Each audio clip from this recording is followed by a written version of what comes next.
Salut les gars, j'espère que vous allez bien, bienvenue sur NK TV, l'émission de Chauve et Cheveux. Comment ça va, Cheveux? Ça va très bien aujourd'hui. Moi aussi ça va très bien. De quoi est-ce qu'on va parler aujourd'hui, Cheveux? On va parler de notre idole à tous. Notre idole à tous. Ce bon vieux Romeo Elvis. Tabasseur de femmes. Tabasseur de femmes. Il est tabasse ou il est viol?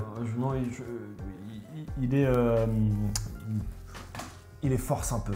Il est force un peu. Il est force un peu, je crois qu'il essaye de mettre ses longs doigts dans des foufounes, je crois qu'il est insistant. Alors la question qui se pose, doit-on séparer l'œuvre de l'artiste? Doit-on séparer l'œuvre de l'artiste?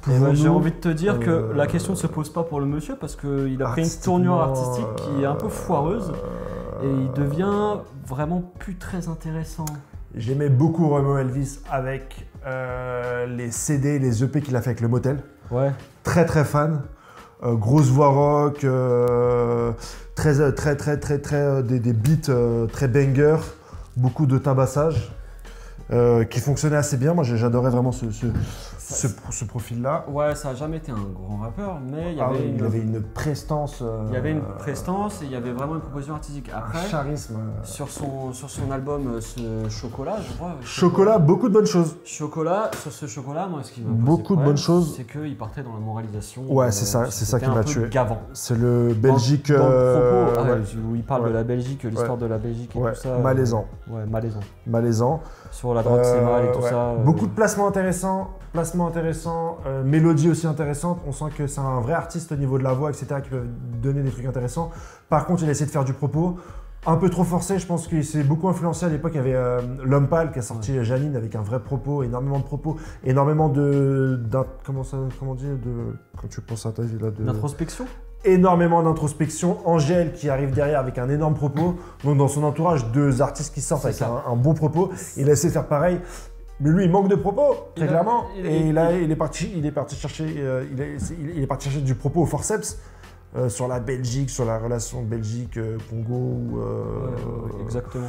Mon grand-père était colon. Ouais. Waouh. Ouais. La drogue, ouais. Je pense que tu as mis le doigt dessus en fait. Ouais, c'est ça. C'était un artiste qui j'ai mis le doigt dessus. Ouais. Le petit coquin. Le petit coquin. T'as mis le doigt dessus, encore une fois. En fait, le problème de Romeo Elvis, c'est qu'il avait une vraie personnalité, une vraie proposition, et qu'en fait, après, il a voulu faire musicalement du L'Homme Pâle, et au niveau du contenu et du propos, du Angèle. Et il a perdu toute sa personnalité. Ouais, c'est dommage. C'est dommage. Parce que, mais je sais pas pourquoi, il a fait ce choix-là. C'était un rappeur de forme, c'était un rappeur d'ego trip qui parlait de sa quéquette et d'alligator, et dans ce cas-là, il était super bon. Et je sais pas, au bout d'un moment, peut-être qu'il a eu un complexe de supériorité ou d'infériorité. Il s'est dit, ouais, je dois faire du texte à propos, je dois raconter des choses parce que je suis un artiste, et là il a complètement déraillé parce que il avait peut-être pas grand chose à raconter en fait. Ouais, c'est ça, et puis il voulait coller il a un public assez jeune. Puis c'est un homme blanc cisgenre carnivore au final. Exactement, et moi puis je l'ai vu en concert, c'était vraiment. C'est une bête en concert par contre. Ouais, c'était un instrument. Pas mal, beaucoup de jeux de scène et tout ça. Des fois des phases cheloues, une fois il s'est roulé par terre. Exagéré. Exagéré. Ça peut choquer et se dire que c'est n'importe quoi, mais c'est intéressant à voir en concert. Je pense qu'il a une capacité. J'espère que là, du coup, avec ce nouveau son, il va revenir. Il avait sorti un petit EP de 3-4 sons anecdotique à mort. Qui me semblait en première écoute, ça a été. Après, j'ai pas écouté. J'ai écouté une fois, rentré par une oreille, sorti de l'autre, oublié. Là, j'espère qu'il va revenir à quelque chose, mais je pense que ça ne sera pas le cas. Je pense que là, on va aller foncer encore plus avec les deux mains en plongée dans la moralisation, parce qu'il a eu son histoire avec Léna. Et que du coup, avec Léna et surtout l'autre fille. Pas bien. Non, Roméo. Respectez les femmes. Tu respectes les femmes, Roméo. On s'appelle Roméo avec son. Tu t'appelles Roméo en plus. Roméo, Elvis, Johnny. Et tu mets des doigts tu mets des doigts dans les foufounes des femmes sans leur consentement, voyons. Non, je sais pas s'il a eu jusque là quand même. Si, je crois, non. C'est ça l'histoire. Je crois que l'histoire qui est, c'est bon, après le consentement, tout ça, c'est un autre sujet. Mais tu glisses ça. Attention. Non, allez, on va enchaîner, on va parler de ça. Moi je crois en la résignation, je crois en la résilience, et je pense que si cet artiste revient encore une fois, c'est pour nous présenter du lourd. Regardons ce petit Vincent. C'est parti, le son s'appelle TBA. Si je me dis pas, c'est TPA. TPA.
allons-y. Ok, allons-y. Donc, Romeo Elvis qui revient avec un nouveau morceau et un nouveau visuel, une nouvelle image. Qu'est-ce que j'ai pensé de tout ça? Donc, je vais vous le dire directement. C'est fouillis, il y a énormément de choses. Alors, juste sur le son, j'adore le son. Je trouve qu'il a une très belle voix. Je trouve qu'il utilise très bien sa voix. Je trouve que les réglages sont très bien faits. Je trouve que le propos est cohérent. Par contre, dans l'image, il y a du famous, il y a du combat, il y a de l'humour et ça ne lui va pas du tout. En fait, je trouve que c'est... il a toujours eu ce côté un peu décalé, ouais, c'est pas celui que je préfère, moi, en fait. Je trouve ça ridicule. Et ensuite, c'est une histoire d'amour. Il y a un combat, il y a de la chirurgie esthétique avec un chat, il y a une espèce de reprise, je crois, de Super Size Me, en tout cas dans les frites, les couleurs, c'est ce que j'ai compris. Et ensuite, il y a un message, peut-être avec la Belgique, les frites aussi. Il y a un message de sa grand-mère, donc est-ce qu'il parle à sa grand-mère, est-ce qu'il parle à Lena? Qu'est-ce que signifie ce combat de boxe? Il semble dire qu'il a un problème avec aussi le succès. Ça fait beaucoup de choses pour un seul morceau. Alors, dans le propos, moi, j'ai pas du tout compris. Je sais pas de quoi il parle. Ce TPA, tout peut arriver, ok. Ouais. J'ai même pas compris TPA, tout peut arriver. Ouais. J'ai pas compris de quoi parlait le son. À la limite, c'est abstrait, très bien. Ouais. Je préfère ça qu'il aille sur des domaines moralisateurs où il essaye d'avoir du propos et où ça part en couille parce que c'est ridicule. Parce que c'est nié à mort. Ouais. Après, très belle voix. Ouais, la voix elle est ouf. Hein. Très belle voix. Il a cette voix très grave il peut la pousser, qui porte à mort. C'est une belle mélodie dans la voix, c'est bien foutu. Il joue bien avec. Mais après, on est typiquement dans du Lumpal. Sauf qu'il mais il y a son empreinte avec sa voix. Il a une voix différente. Mais dans le style, en fait, Romeo Elvis à la base est un rappeur, ça c'est pas du tout un son rap, on est d'accord. Pourquoi pas, à la limite. Mais ça rejoint ce qu'on disait sur le fait qu'il était fortement influencé dans son évolution par Lumpal. Franchement, je trouve ça assez plaisant à écouter. Pas le clip, mais le son, le clip. Assez plaisant, belle mélodie encore une fois, la prod sympathique, il y a des beaux violons derrière.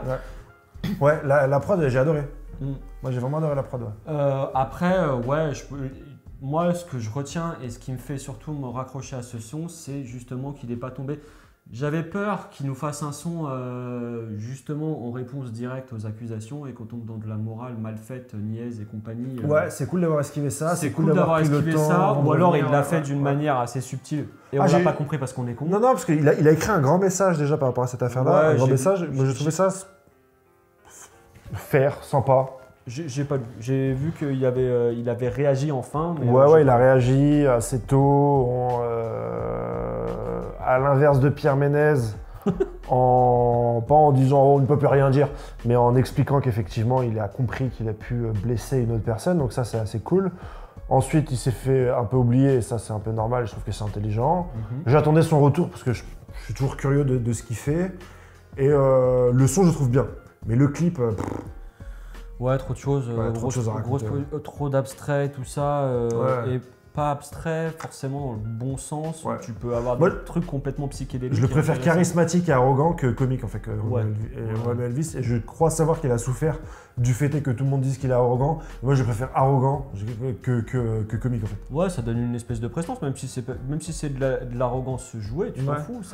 Ça donnait un perso qui était sympathique à voir évoluer en fait. Ouais, c'est ça. En fait, moi j'aurais aimé avoir, même dès le début, je vois un combat de boxe, j'aurais aimé avoir le combat de boxe, ensuite un chat. Du son. Ouais, ok. Moi j'aurais aimé un combat de boxe en fait, dans le sens où, vas-y, il m'est arrivé grave des galères, en fait je suis un survivant, je reviens, j'aurais aimé un peu de l'épique. J'aimais bien le Romeo Elvis épique, et là on a un Romeo Elvis comique.